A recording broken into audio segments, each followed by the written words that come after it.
ভালোবাসুন, ভালোবাসতে শিখুন। ধমক কেন দিচ্ছেন? গ্লাস পড়ে গিয়েছে, সমস্যা নাই, সারা রাত টেনশন, ওই বেচারা আমার বেতন মনে কেটে ফেলবে।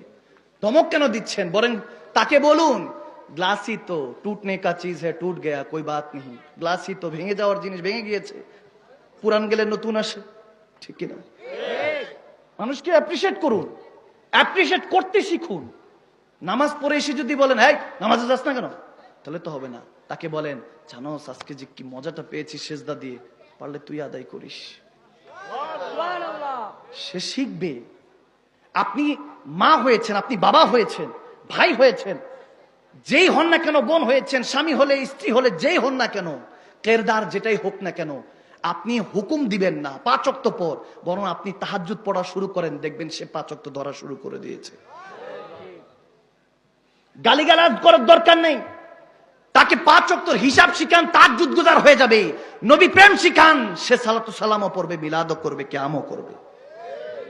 ঝগড়া দরকার। কষ্ট হচ্ছে মনে হয় না বাবা?